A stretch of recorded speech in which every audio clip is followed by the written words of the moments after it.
here we go. Back again. Alright.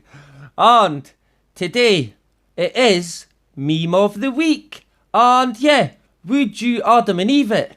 This is the 20th episode of Meme of the Week. So going strong, I would say. And thank you kindly to everyone who takes part and who engages and votes.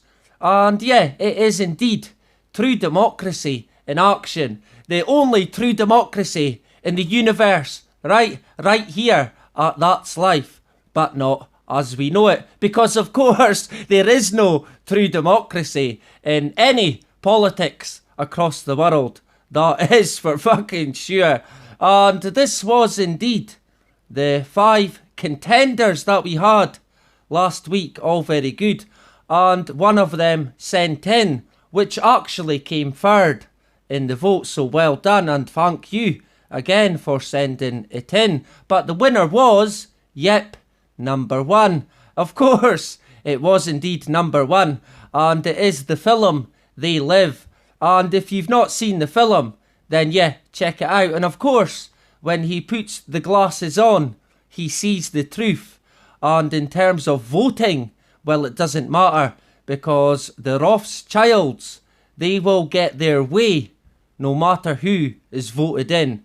And a great example is the UK, because when Tony Blair left Parliament and the Tories took over, there was a letter or a note, a memo even, on the desk for the Treasury, and it simply read, "There is no money." Right? That's what it read, and you can see that letter through a Freedom of Information request.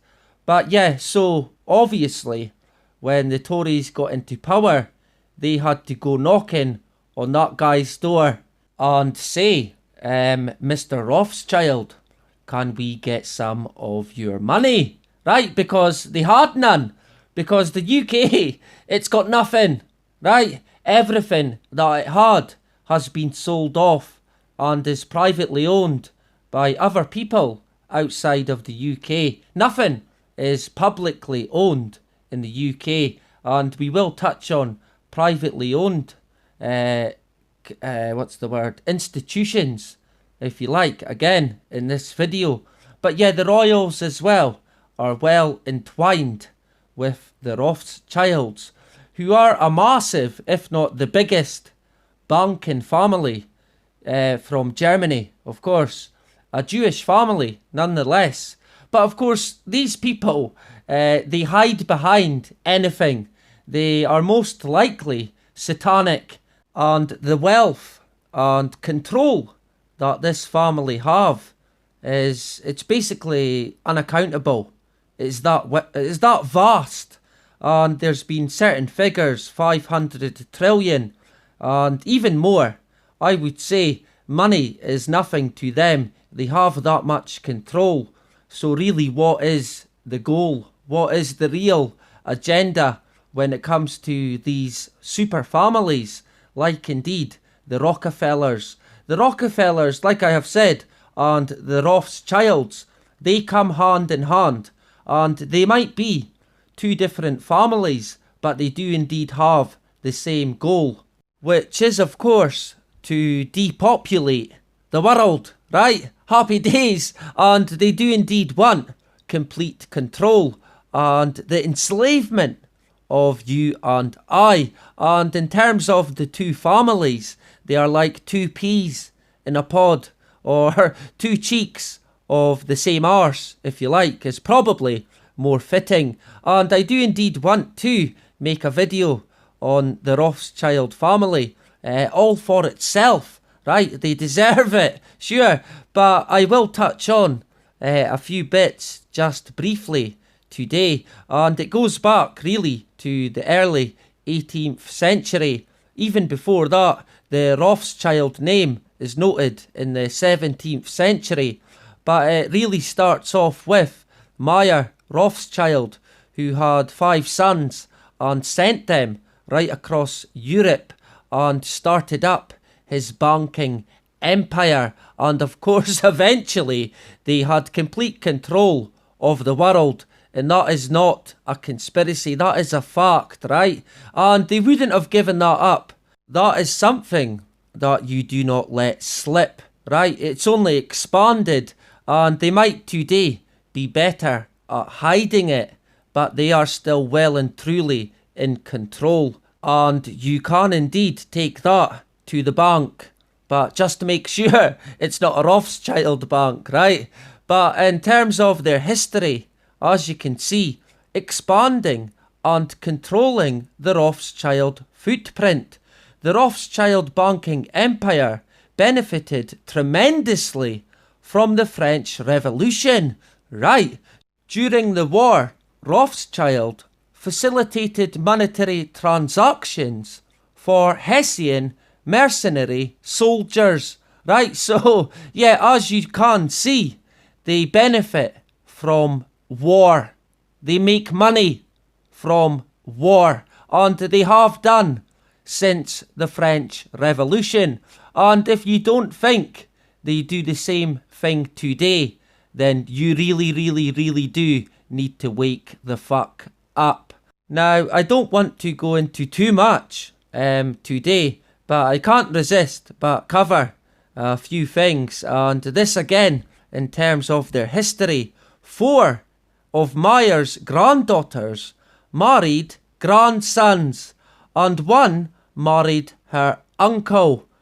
These were hardly people whose mate choice was limited by the distance they could walk on their day off. Right, so they certainly were not short of people that they could be mating with. They could have probably chose anyone, right? But of course they decided that that wasn't for them. They were, of course, different, and they would have been involved in eugenics. And Meyer, he went out his way to make sure that they did indeed keep it in the family. And it will indeed be the same as the Rockefellers. I mean, yeah, just look at them, right? And yeah, I'm no oil painting myself, but yeah, if you just look, that pretty much says it all. These people are seriously fucked up. It's beyond belief. Now, during my travels the other day, I came across this from Full Fact, who are fact checkers, right? The go-to for all you need to know.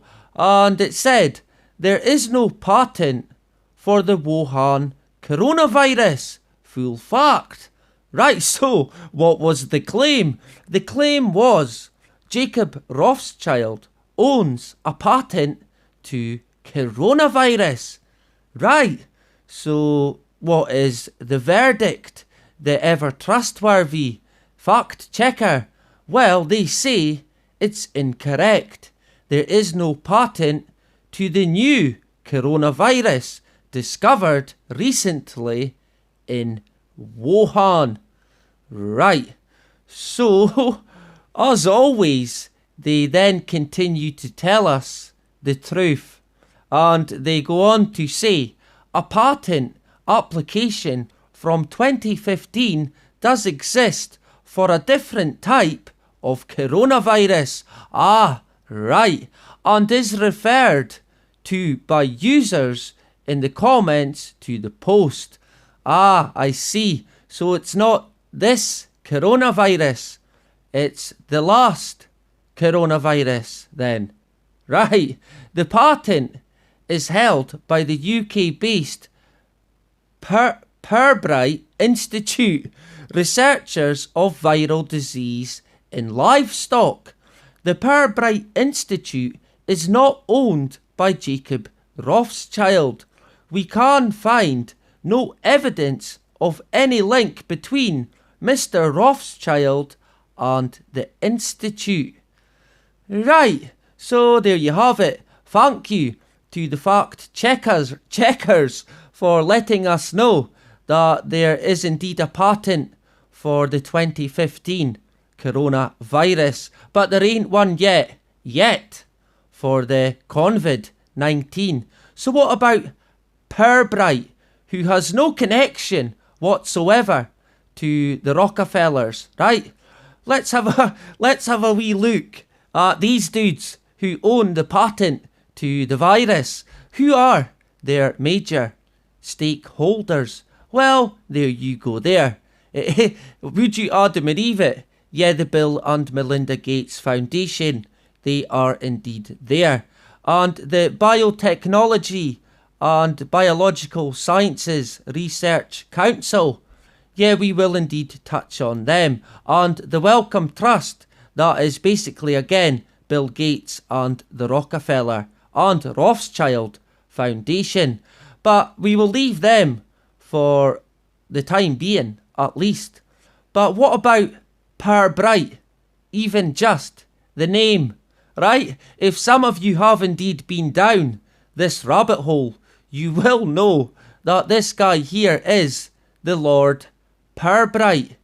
Now, surely this guy is not a fucking Rothschild, right? But yeah, he fucking is a Rothschild.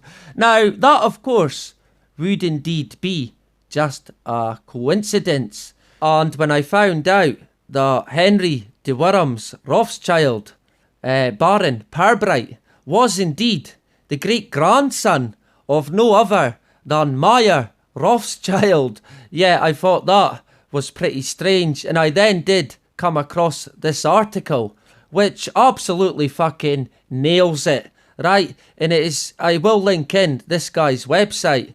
It's from, if I can remember, Edward Morgan. It's right in front of me and I couldn't even see it.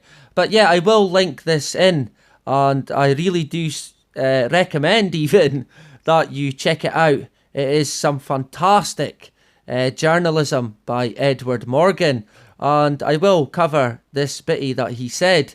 Henry Rothschild de Worham's first Baron Pirbright evidently had a vision to combine vaccines, wireless propaganda, mind control, and banking, and use these technologies to control the masses and make money for his Pilgrims Society conspirators, right? And yeah, like I said, this guy, Edward, and this article, it absolutely nails everything, really. So yeah, really do check it out, and I will indeed link it in. And as you can see, there is the connections between Henry Pirbright and the Rothschild family, and indeed Jeanette and Meyer were his great grandparents. So the connections, they are indeed there. But the connections go a lot more and a lot further than just that. They are everywhere in terms of medical research. Well, the Rothschilds, from what I can gather, they basically write the textbooks and control the research, right? And this guy here, B.M. Rothschild, if you search his name, you will find it attached to just about everything when it comes to medical research. And it is, of course, Bruce Rothschild, who is the go-to for all you need to know medical-wise, right? He must be a real fantastic doctor, because, yeah, the stuff that he covers is basically unbelievable, right? This man must be a genius, right? Either that or he is just a name to put to paper, right? And this is his research interests, right? This is his interests, right? And as you can see, I won't read them all out, but this is indeed a lot of what the Rothschilds are behind. This is the sort of stuff that they control all the research and funding for. And yeah, things like syphilis and tuberculosis and cancer and leukemia, fungal disease, right? It goes on and on. And yeah, I would maybe be going out on a limb, But these families, like the Rothschilds and the Rockefellers, they are behind most of these problems. And of course, they offer up the solution. How fitting and fantastic, right? And this is from 2013. And Edmund de Rothschild, he was a big investor in this institute called Biodiscovery 4. And it was worth, and its funds were up to 152 million for its fourth biotech fund, as you can see, in 2012. So they funded lots of different research, right? But of course, it then went into an independent, private sort of company and no longer belonged to the Rothschilds, and it sort of faded away into the distance. This is what they are very good at. They are masters at deception, right? That is for sure. And another big stakeholder in the company, Pirbright, was the Medical Research Council.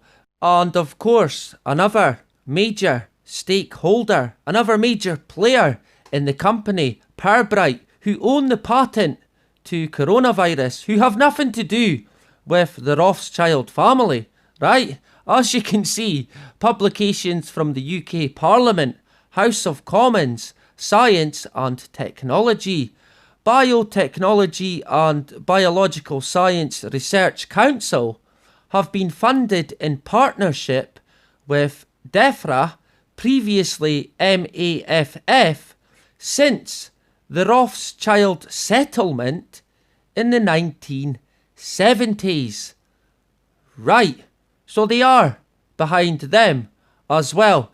And in terms of the Rothschild settlement, that came into effect in 1972. And I will link in this British Medical Journal, and I won't cover it all because it's quite long.